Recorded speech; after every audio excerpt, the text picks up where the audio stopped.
বাংলাদেশের রাজনৈতিক অঙ্গনে তৈরি হয়েছে এক অনিশ্চিত পরিস্থিতি। সেনাপ্রধানের অফিসার্স অ্যাড্রেসে দেওয়া বক্তব্য এবং বিএনপির সাম্প্রতিক আন্দোলনের মাধ্যমে প্রধান উপদেষ্টা ডক্টর মোহাম্মদ ইউনূসের ওপর অযাচিত চাপ সৃষ্টি হলে তিনি পদত্যাগের হুমকি দেন। এরপরেই দেশের রাজনৈতিক অঙ্গনে শুরু হয় অচলাবস্থা।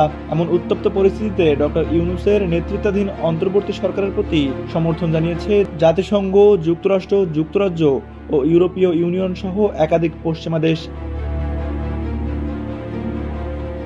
শনিবার প্রধান উপদেষ্টার কার্যালয়ের একাধিক সূত্র নিশ্চিত করেছে, আন্তর্জাতিক সংস্থা ও বিভিন্ন দেশের পক্ষ থেকে ডক্টর ইউনূস সরকারের প্রতি অখণ্ড সমর্থন জানানো হয়েছে। তারা বলছে, আগামী জাতীয় নির্বাচনের আগে যে সংস্কারমূলক পদক্ষেপগুলো নেওয়া হয়েছে তা অত্যন্ত গুরুত্বপূর্ণ। এসব পদক্ষেপের প্রতি পূর্ণ সমর্থন জানিয়ে তারা বলছে, বাংলাদেশের গণতান্ত্রিক উত্তরণে ডক্টর ইউনূসের সরকারের নেতৃত্বে পরিবর্তন এবং শৃঙ্খলা ফিরিয়ে আনার যে প্রচেষ্টা, সেটিকে তারা স্বাগত জানায়।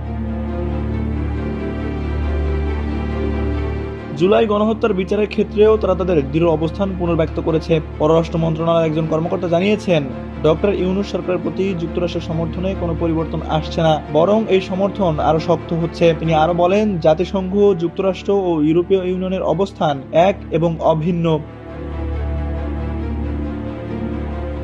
তারা চান ডক্টর ইউনূসের নেতৃত্বে সংস্কারের মাধ্যমে বাংলাদেশ একটি সুদৃঢ় গণতান্ত্রিক ধাপে পৌঁছাক।